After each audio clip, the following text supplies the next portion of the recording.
Merry Christmas, my dear friends. May the Christmas season bring only happiness and joy to you and your family. Wishing you peace, love, lots of gifts, and no drama. I'm a 28-year-old guy. This whole mess really kicked off recently, but the backstory starts about 7 years ago. That's when my grandmother passed away. She was a good woman, and I miss her. In her will, she left her house to both me and my younger sister Addison. Addison is 25 now. The will was very clear. We both own the house 50-50. No complicated stuff. When Grandma died, I was 21 and still in university, trying to get my degree. Addison was 18, just finishing up high school.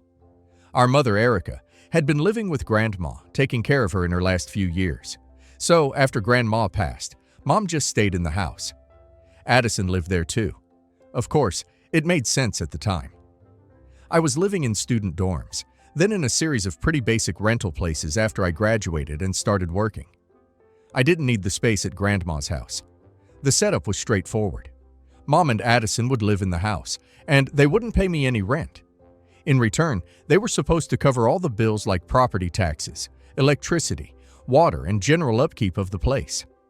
I was okay with that. It felt like a practical solution, and I thought it was helping them out. My dad was never really around.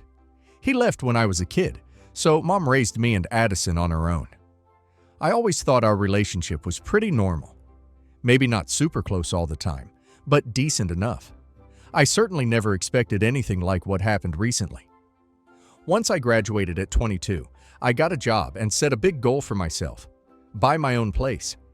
That became my main focus. For 6 solid years, I worked hard. I took almost every overtime shift I could get. I didn't go on big vacations or buy expensive gadgets or new cars. My car is old, but it runs. My clothes are fine, but not fancy. I packed my own lunch for work. Every spare bit of money went into a savings account. It was slow going, but I was determined. Friends would go out or plan trips, and most of the time I had to say no. It wasn't always easy, but I kept picturing having my own keys to my own door. Earlier this year, I finally did it. I had saved up enough for a good down payment on a 2-bedroom apartment. It cost $200,000. It's in a decent part of the city, not too flashy, but safe and clean, and it cuts my commute to work down by a lot. Signing the papers for that apartment was one of the best days of my life. I spent the first month after getting the keys painting the walls myself. I bought some basic furniture, a bed, a sofa, a small table, and chairs. It took a while to get it all set up. I officially moved all my stuff in about 8 weeks ago. For the first time, I had a place that was truly mine, that I had earned. The demand for my apartment felt like it came from nowhere. But my mother and sister always had a bit of a strange attitude about my money. It was like they thought because I was working and single, whatever I earned was partly theirs, or at least they should have a say in how I spent it, or get a piece of it. For example, if I mentioned getting a work bonus, my mother would almost immediately suggest something I could buy for the house, meaning Grandma's house where they lived. One time it was a new washing machine they needed. I pointed out that they lived there, and upkeep was their responsibility. But she made me feel guilty, saying the old one was a real hassle. I think I ended up giving her half the money for it. Addison was similar. Even after she started working a part-time job at a local store, she'd often ask me for money. Can you lend me $50? My paycheck is late, or my phone bill is higher than I thought. Can you help? It wasn't huge amounts usually, but it was frequent. Her reasoning was always that I earned more than her and didn't have kids or a partner to support. I often gave in just to keep the peace, but it did start to bother me. Then about 2 years ago, Addison started dating Walt. He's 26. About a year into their relationship, he moved into Grandma's house with Mom and Addison. I wasn't happy about that at all. I'd met Walt a few times. He seemed okay, but he never seemed to have a steady job. He'd talk about looking for the right opportunity or gig work, but mostly he just seemed to be around the house. Once he moved in, it felt like the requests for money or for me to chip in for house repairs got more frequent. My mother would call saying the electricity bill was huge or a pipe had burst. I started pushing back more firmly, saying there were 3 adults living there now and they needed to manage their own household budget. It usually led to her sounding disappointed in me, or saying I didn't understand how hard things were for them. A few months ago, right around the time I was in the middle of buying my apartment, Addison told us she was pregnant. My mother was over the moon about becoming a grandmother. I congratulated Addison. Of course, it was big news. We didn't talk about her living situation changing. I just assumed she and Walt would either stay at Grandma's house. It's a 3-bedroom place, so there's enough room where they'd eventually get their own place, like most couples do when they start a family. No one said anything to me to suggest otherwise. It was about a month after I'd finally moved all my boxes into my new apartment and was starting to feel settled. My mother called me earlier in the week. She said we needed to have a family meeting and that it was very important. She asked me to come over to Grandma's house. I figured it was something about the baby, maybe planning a baby shower or talking about names. I didn't suspect anything major. I drove over that afternoon. When I walked into the living room, my mother, Addison, and Walt were all sitting there looking very serious. There was a chocolate cake sitting on the coffee table. I remember thinking that was a bit strange for an important meeting. Why the cake? My mother started talking. She began with a long speech about how families are supposed to support each other, how everyone has to make sacrifices for the good of the family. Then she started talking about Addison and the baby, how Addison was pregnant and it was a vulnerable time for her, how Walt was really trying hard to find a good, stable job, but the economy was tough. Addison sat there looking down at her lap, mostly. She looked really uncomfortable. Walt was just staring at his shoes, not saying a word. And then my mother just came out with it.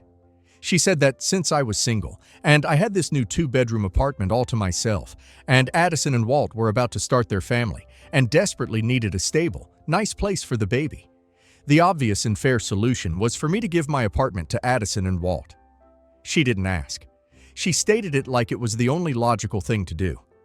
She said I could move into the spare bedroom at Grandma's house. She even smiled as if she'd solved a big problem that I hadn't even known existed. She said it was my family duty and the Christian thing to do, even though we weren't a particularly religious family. I was completely floored. I think my jaw literally dropped. I just stared at her for a few seconds, trying to process what she just said. Give them my apartment, the one I just bought, the one I'd worked 6 years for. She went on saying that I didn't really need all that space just for one person. She said Addison deserved a fresh start in a new clean place for her first baby. She emphasized how perfect my apartment would be for them. New appliances, freshly painted. She even added that it would be so much easier for her to help Addison with the baby if Addison was living in my apartment, because it was nicer than Grandma's old house. When I finally found my voice, I told her very clearly and very calmly. No, I said that is absolutely not going to happen. I explained, I worked for 6 years to save up for that apartment. It's mine. I bought it with my money. I am not giving it to anyone. I told them Addison and Walt could continue living in Grandma's house, which is perfectly fine and has plenty of room. Or they could look for their own apartment like every other young couple starting a family does. The change in my mother was instant. It was like a switch flipped. Her face got tight and red. Her voice went from sweet and reasonable to loud and angry. She started yelling that I was being incredibly selfish. She said I was ungrateful. She claimed they had allowed me to benefit from Grandma's house all these years by not making me pay for its upkeep or demanding I sell my share earlier, which was a total twist of reality since I co-owned it, and they were living there completely rent-free. Addison immediately started to cry, big heaving sobs saying, "I can't believe you don't care about me or my baby. How can you be so cruel?" Walt finally looked up and mumbled something like, "Yeah, man, I thought you were a better person than this. This is low." The argument got louder and uglier. I kept my voice even, but I was firm. I repeated, "My apartment is not an option. It's not up for discussion." My mother got more and more agitated. She was pacing back and forth a bit. Then she walked over to the coffee table, picked up a big slice of that chocolate cake with her bare hand, and she threw it right at me. It hit me square in the chest and splattered up onto my face and into my hair. She was screaming by this point, proper screaming, that I was a disgrace, a terrible son, and how could I put my own selfish desires above the needs of my pregnant sister and her unborn child. Addison was wailing. Walt was just standing there looking shocked, but also sort of nodding along with my mother. I didn't shout back. I just took a napkin from the table and slowly wiped the cake off my face and shirt as best I could. I told them, "This conversation is finished." I said I was leaving. As I walked to the front door, all three of them were yelling at me. My mother was shouting that I would regret this for the rest of my life, that if I walked out that door without agreeing, I wasn't her son anymore. Addison was crying that I was going to cause her to have a miscarriage because of all the stress I was putting her under. It was a chorus of insults. I just walked out and closed the door behind me. I drove back to my apartment, the smell of chocolate cake still on me. I felt numb at first, then really angry. I didn't answer my phone when it started ringing almost immediately. My mother, then Addison. I let it go to voicemail. The messages they left were more of the same. The next week was a nightmare. My phone was blowing up constantly. My mother sent these incredibly long, rambling text messages, pages and pages of them, about how I was tearing the family apart, how I was selfish, how I owed it to Addison. She wrote about all the sacrifices she'd made for us as kids. Addison sent shorter texts, but they were more emotional. Things like, "You're going to make me lose this baby. I hope you're happy, and my baby deserves a good home, and you're denying it that." She even sent me a picture of an ultrasound with a message saying, "This is who you're hurting." Then the extended family started. My mother must have called everyone she knew. My aunts, my mother's sisters, started calling me. A few cousins I hadn't spoken to in ages sent me messages on social media. They all had the same story, clearly fed to them by my mother. I was being horribly selfish and unreasonable. I was rich because I owned an apartment apparently, and was refusing to help my poor pregnant sister. One aunt told me I needed to do the right thing and honor my mother. Another accused me of abandoning my family responsibilities. None of them seemed to have been told that Addison was already living rent-free in a house I co-owned, or that the demand was for me to give up my own newly purchased home. I tried to explain the situation to the first aunt who called, but she just talked over me saying, "Family comes first." After that, I didn't bother engaging much. I sent one group text message to my mother and sister. I wrote, "My decision about my apartment is final. It is not yours, and I will not be giving it to you. Your behavior at the meeting, especially Mom throwing cake at me, and this constant harassment since, is completely unacceptable. Do not contact me about the apartment again." That didn't stop them. If anything, it made them angrier. The messages kept coming. I started blocking numbers. First my mother, then Addison, then the aunts. It was stressful. I wasn't sleeping well. It became crystal clear that they genuinely, truly believed they were entitled to my apartment. And I was the bad guy for saying no. There was zero understanding of my side, my work, my rights. The fact that they had a perfectly good free place to live in a house I partly owned just didn't even register with them as a factor. The family meeting with the cake throwing happened about 4 weeks ago now. The harassment, the calls, the texts, the guilt trips. That's been pretty much non-stop until I started blocking people. There's been no resolution, no apology, nothing like that. Things haven't calmed down. Their belief that I've wronged them seems to have become even stronger.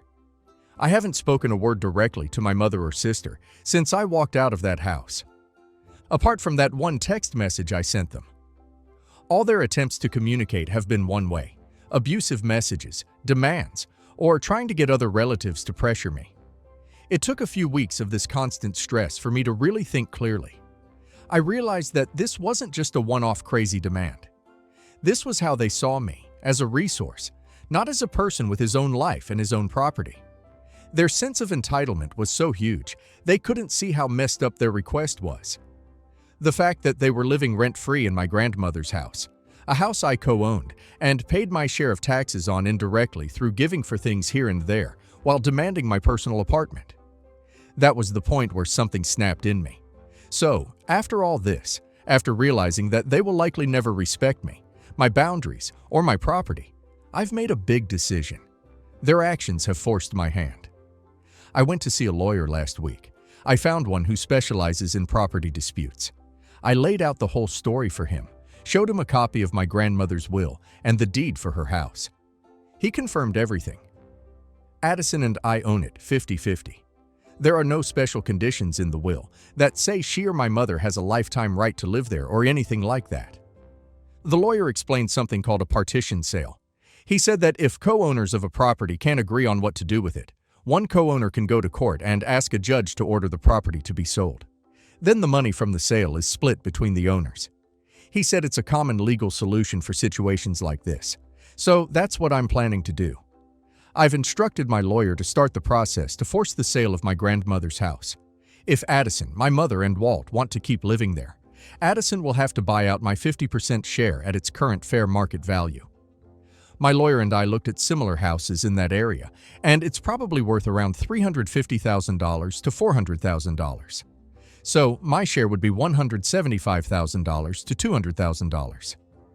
Knowing their financial situation, especially with Walt not working steadily, I seriously doubt Addison can come up with that kind of money. So, the most likely thing is that the house will be sold to a third party, and Addison and I will each get our share of the cash. This means, of course, that my mother, Addison, and Walt will have to move out and find somewhere else to live. And it means that any relationship I thought I had with them will be completely over. I'm also planning to make the current no contact permanent with all of them, including any of the extended family who jumped on their bandwagon to harass me. I'm laying all this out here on Reddit because I need to get it off my chest, and I guess I want to know if I'm going too far. So, am I wrong for doing this? Not the a-hole. OP's mother and sister don't see OP as family. They see OP as a walking ATM they're entitled to drain. OP worked 6 years for that apartment. 6 years. They wanted him to hand it over like a party favor because they made bad financial choices and picked a man who doesn't work. And OP's mother throwing cake at OP. That wasn't a meltdown. That was a tantrum because her free ride ended. Forcing a sale is exactly the right move. And now let's hear community's opinion. Not the a-hole by a mile. Addison and Walt already live rent-free in a house you own. That wasn't enough for them. They wanted your new apartment too, because in their minds, your hard work equals their reward. The second your mom threw that cake, she ended any argument about family loyalty. She made it clear she doesn't respect you, your effort, or your property.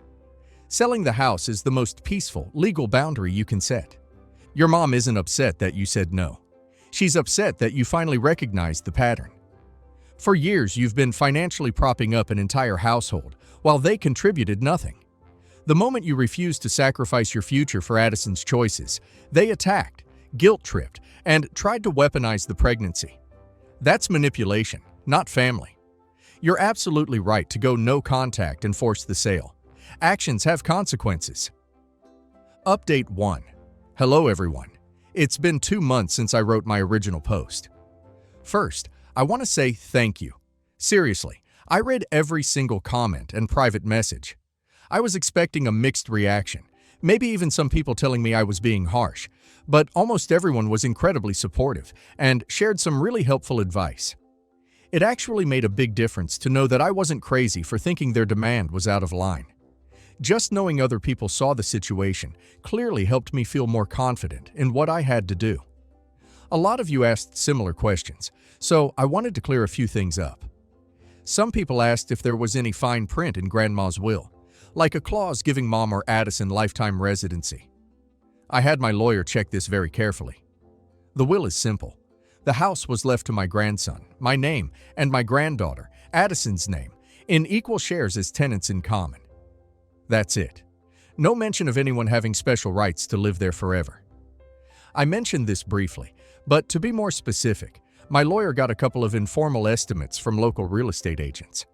They think Grandma's house, a 3-bedroom detached place in a decent but not fancy suburb, would likely sell for somewhere between $350,000 and $400,000 in the current market. So, my half would be around $175,000 to $200,000 before any selling costs or taxes. A few asked if I'd ever contributed to major repairs or taxes on Grandma's house. Over the 7 years, I probably chipped in a few $1,000s here and there for emergencies they claimed they couldn't cover, like a new water heater one winter and part of a property tax bill when my mom said she was short. I never asked for it back. I co-owned it, so I figured some contribution was fair. Even though they were living there rent-free, but I never paid regular bills or mortgage as there was no mortgage. Addison's boyfriend, Walt, still the same situation as far as I know. He's around, but no signs of a steady job. He was definitely part of the family meeting chorus telling me I was selfish. He benefits from the rent-free living too. Any further communication attempts by me? No. After that one text I sent them right after the cake incident, I haven't tried to talk to them. My lawyer told me it was best if all official business about the house went through him.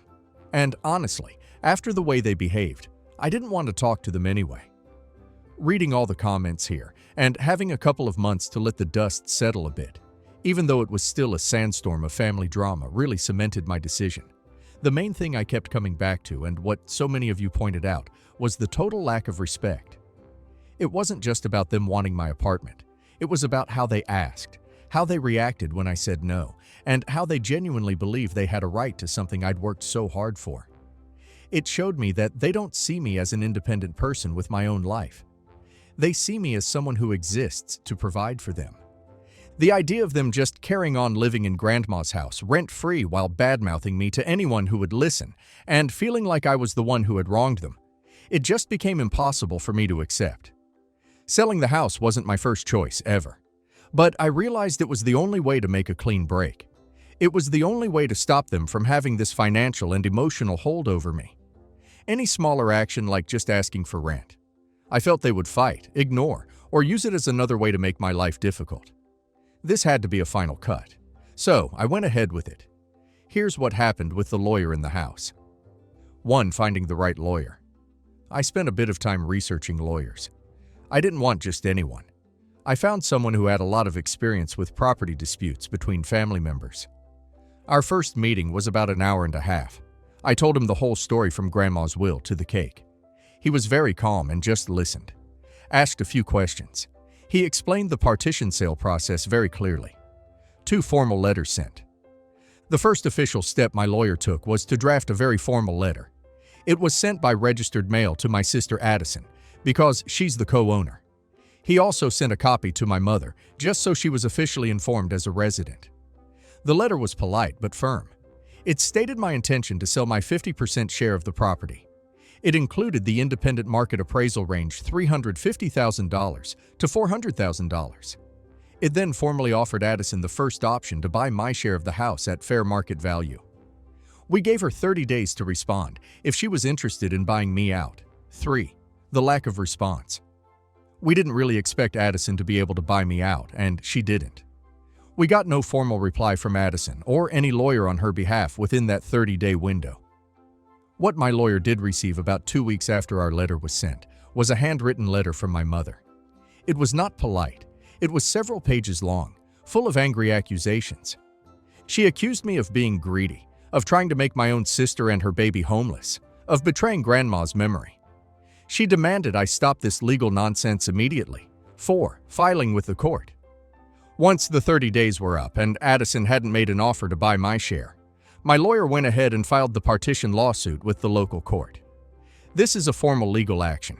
It basically asks a judge to order the sale of the house because the co-owners can't agree. Addison was then formally served with the court documents. This means a professional process server hand delivered the legal papers to her at Grandma's house.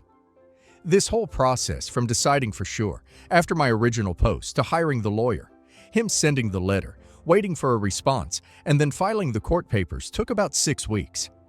It felt like a long 6 weeks.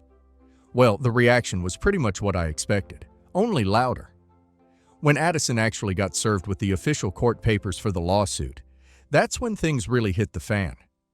It was real now. Not just a letter from a lawyer, but a court case. My mother apparently called my lawyer's office repeatedly. She yelled at his paralegal demanding to speak to him, accusing him of helping me destroy his family. The paralegal was very professional apparently, and just told her that her daughter Addison would need to get her own lawyer. Addison did get a lawyer through legal aid. Her lawyer filed a response to my lawsuit. From what my lawyer told me, their first move was to try and delay everything. They also made some arguments about how Addison should be allowed to keep living in the house because she was pregnant and had a low income. They suggested maybe I should be forced to sell my share to her for a very low price or let her pay me out over many years. My lawyer said those arguments were very unlikely to succeed in court. The biggest thing that came out of this immediately is that they finally know I'm not backing down. This isn't a threat. It's happening.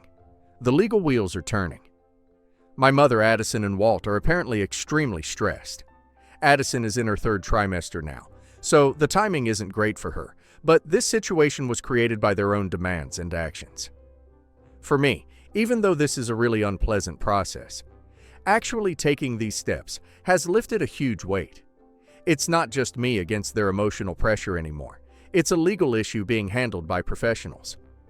I've kept my mother and sister blocked on my phone and social media. All necessary communication now goes from my lawyer to Addison's lawyer. It's a weird kind of relief. It's tough, but it's a path to actually getting this resolved once and for all. There's no way I'm stopping this now. Update 2. It's now been 10 months since I wrote that first post asking if I was wrong.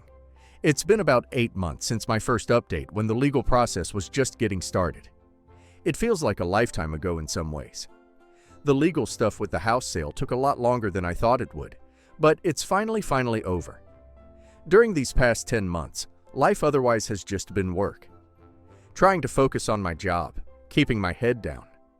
I did get a small promotion at work, which was a nice bit of good news in the middle of all this stress. The court did eventually order the partition sale of Grandma's house. It wasn't a quick process. Addison's legal aid lawyer tried everything they could to slow it down. They filed motions, asked for extensions.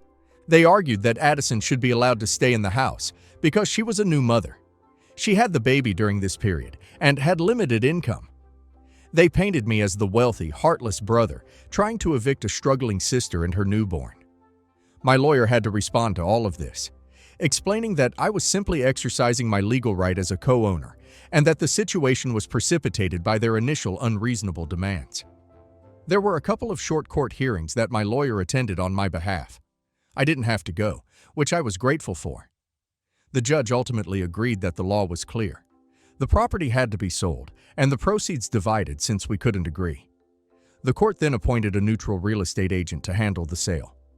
This was to make sure it was all done fairly and at arm's length. Getting the house actually listed took another couple of months. My mother and sister were predictably not very cooperative with the agent. The agent told my lawyer they made it difficult to schedule viewings. Sometimes they wouldn't answer the door, or the house would be a mess when potential buyers came. My lawyer had to send another formal letter to Addison's lawyer warning them that if they kept obstructing the sale, we would ask the court to intervene further and they could be held responsible for any extra costs or delays. That seemed to work a bit.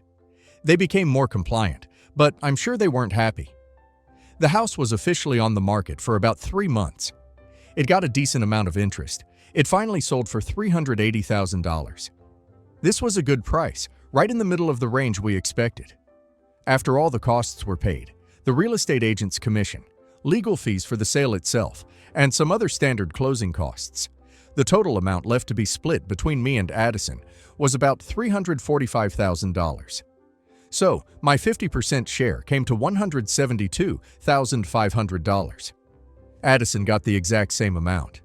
The money was wired into my bank account last week. Seeing that transfer come through was a strange feeling, relief mostly. My mother, Addison, Walt, and the baby. It's a boy, I found out indirectly, had to be out of the house before the sale closed. The real estate agent did a final walkthrough.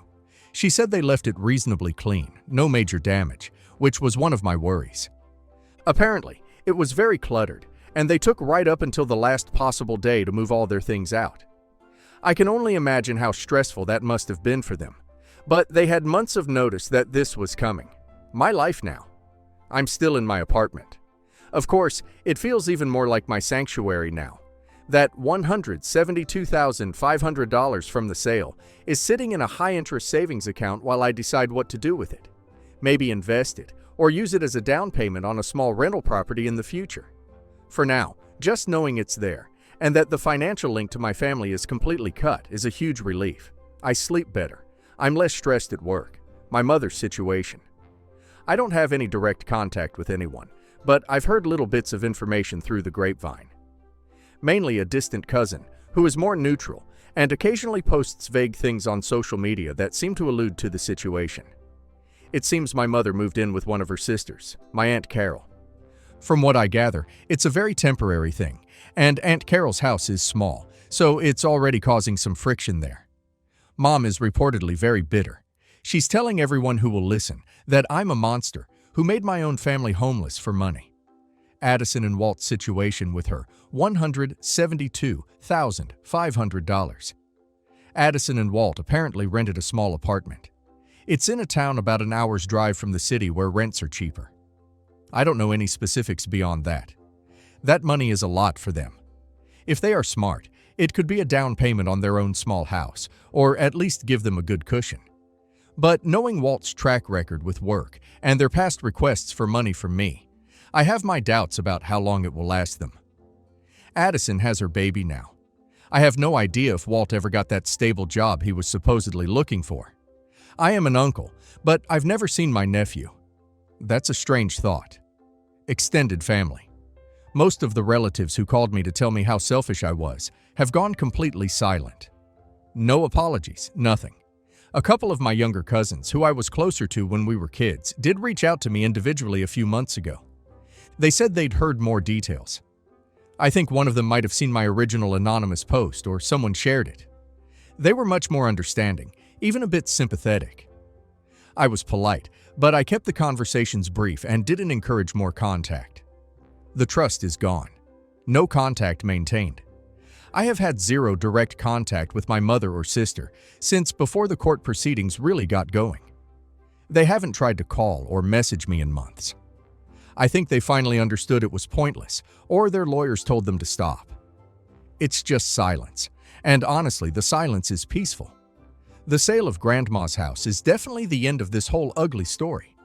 It was a difficult, draining, and really sad process from start to finish.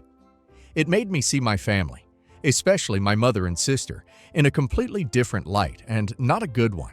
It finalized the fact that we don't really have a relationship anymore.